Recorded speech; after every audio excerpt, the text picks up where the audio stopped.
Welcome back. This is a horror show, well, so to speak. Let's find out now about Mick Ridgewell's books. And I can't wait to find out how he comes up with those horrific characters that I've been reading about. Mick, welcome to The Right Stuff. Thank you for having me. Oh, my goodness. Do you know it took me about 3 or 4 days to get past the cover? This artwork is pretty scary. Scott Carpenter, he does a good job on the covers for He certainly he does. And so when you run into him again, you tell him that he really did a number on me. I sure will. What drew you to horror? Is this something that you've always been interested in? I can't remember ever not watching it. When I was really small, Dark Shadows was like my favorite TV show. I'd rush home from school to watch it every day. And went from there to Sir Graves Ghastly, The Ghoul, whatever was on that was horror, I was watching it. Dark Shadows, I think, is now in rerun, and I can't even watch it now. So I really am a wimp. Did you read a lot of horror? Not so much when I was a kid. Probably the Dark Shadows comics, whereas as far as I got to reading horror. But I went on a steady diet of Stephen King for about 5 years, getting through his entire collection. So as an adult, I've read quite a bit of Stephen King, Anne Rice. So yeah, now I do read a lot of it. So talk about Evil Unleashed. Took me probably 4 or 5 goes to, I'd read a bit of horror and then I'd put it down and then I'd have to go back to it. Not just because I had to read it, but because it's compelling. You want to find out sort of what happens next. So tell us about it. Well, the reason I wrote those books is my wife and my daughter were very interested in the Vampire Diaries and the Twilight series, and I watched a little bit of those, and I've actually listened to the audiobooks for the Twilight books, and the stories are okay, but I always thought that vampires should be monsters, not high school students going to the prom and all cute and pretty. So I came up with a desire to recreate Stoker's Dracula and Nosferatu and that kind of monster that people are afraid of at night, not in search of. Mm-hmm. You certainly did that. Tell us a little bit about the story without giving too much away, because people really should read it. Evil Unleashed is actually the sequel to Evil Never Dies. And this is Evil Never Dies. Yeah. And again, the cover is really quite spectacular. Same artist, yeah. Yeah. In Evil Never Dies, there was an older woman who, she was 120 years old, and she was telling a tale of how her town was decimated by a band of angry vampires 100 years prior. And then Evil Unleashed takes place 2 years later. The vampire that was banished to the bottom of a well in the first book escapes and decides to take revenge on the town that trapped him in this well for a century. And even the way that happened was pretty horrific. It's actually not as horrific as my original idea was. Oh, really? What was it?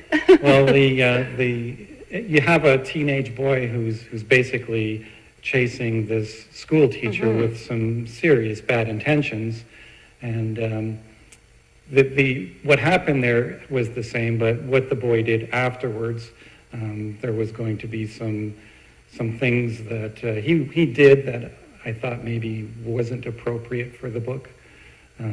So I left it out. There was going to be a child involved, a small child, and I decided maybe Stephen King can mess with little kids, but maybe not so much me. Now, there's also sex in the book. I mean, when I think, when I've read sex in books, it's been on the romantic sort of side, but there's nothing romantic about the sex in here. I don't even know if you'd call it sex. There might be a little bit of erotic action, but... Well, it's sex. So, vampires have been linked with sexual activity pretty much in every story about them, and I thought that it should stay in there. And I think it fits the way it's in there. There's not a lot of it. It's not an erotic book. No. Is it difficult to write sex? I mean, people always ask writers, do you find it difficult to write sex? But is it difficult to write sex in a horror situation? I found it. Well, I wrote another book. It's called The Nightcrawler, where the sex is actually between people, and that I found harder to write than writing with the monsters, because I'm not sure why, but it just seemed easier because because it's not as real. I don't know, but I found the real sex that I wrote in the first book to be harder to write. It's when I was reading, I kept thinking, are there places that I can sort of picture where this might have happened locally? So did you use local towns? Actually, when I first started writing this story, I wanted it on the shore of Lake Erie, because I'm from Essex County and very familiar with the area and Lake Erie. But I needed it to be remote. And there is no remote place near Lake Erie. No. So I put it up in the Georgian Peninsula, somewhere between Sauble Beach and Tobermory, which we went on a family vacation there about 5 years ago, and really fell in love with the area. And so I thought, oh, well, let's just make a town there and kill it. You didn't tell the town, did you? Well, it's not there anymore. Yeah. Is there, do you try to look at it sort of very psychologically, as well as, I mean, there's a lot of physical horror, but psychological horror as well? There isn't as much of that in these books. The first one had a lot of it in it. The Nightcrawler had a lot of psychological horror in it. These two are just in-your-face horror. They are. There's no getting away from it. And the creature is really something else. He's not a nice person. No. So, from start to finish, how long would it take you to write something like this? Those ones came out pretty quick. Actually, I started Evil Never Dies. Actually, I started Evil Unleashed first. And while I was writing it, I kept getting ideas for the story that happened before the story I was writing. So I stopped that one, and I started writing Evil Never Dies. It took me about, I think, 2 or 3 months. And then the second one, it came out pretty quick, because I actually had 20,000 words already written when I got back to it and started it. So it came out fairly quick also. When you write, do you sit down and write sort of during great gobs of time, or do you write sort of an hour here and an hour there? Well, I have a day job. Oh, one of those. Yes. So what do you do? I'm a computer programmer at DJ Galvanizing, which is in the west end of Windsor, near Windsor Raceway, or the former Windsor Raceway. And so I start at 7:30 in the morning and finish around 5. So I don't have big gobs of time to sit down, and it's hopefully an hour or two a day. I've been pretty lazy about writing this year, but that's the goal, is to try and get like an hour or two a day in. Now, what about your publishing experience? Did you ever self-publish? No, all 3 of my books were published by Sam Hain Publishing from Cincinnati.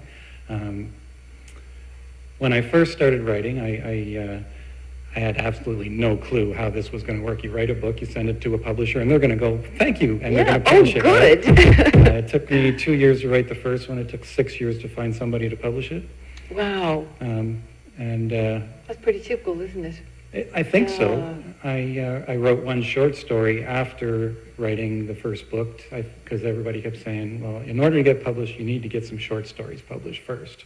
So I wrote one of those, and it was picked up by a website in the UK called Spine Tinglers. And now, what was it that you wrote? It's horror? It's called Black Chaos. It's a day where the sun doesn't come up, and the people just panic because it's the end of the world. Sounds like a good movie. I think all of my stuff would make a good movie. Yeah, I must say, me too. What are you doing? What are you writing now? I'm currently working on a short story. I just started it. It's I'm going to call it a Valentine's story, only because I think I'm going to be ready to let people read it in February. So I'm going to put it in a time frame of Valentine's Day. So, Love story? Probably not. It's actually about a computer programmer who puts subliminal messages in his programs that make people do things that they would normally not do. Not the personal experience, is it? No. I might try that, though. Now, do you have a family here? Do you have children? I have 2 kids. Yeah. My son is currently in his first year at St. Clair College studying finance. Yeah. My daughter is finishing up grade 12 at Villanova High School and wants to study English next year at the University of Windsor. And what do they think about Dad's books? Well, my son doesn't read. Oh, the generation. Yes, and my daughter reads tons, but she doesn't read horror, so... Oh, wait till it's out on movies. Yeah, there you go. Where can we find your books? Pretty much anywhere you can buy a book online, you can get them at Amazon. Samhain.com has their own house store where you can pick them all up. And physically in Windsor, you can pick them up at Juniper Books on Ottawa Street, Bidley Oasis on Wyandotte, and Crafters Plus on Walker Road. Oh, fantastic. Thank you so much. You certainly gave me an interesting read. And Well, I really thank you. appreciate your coming on to talk about It it. was my pleasure. Thank you. If you want to know more about Christian Laforet and Mick Ridgewell, well, you know the drill. Pay a visit to Mr. Google or visit their website. That does it for this show. If you'd like to contact me, send me an email, Veronique@therightstuff.tv.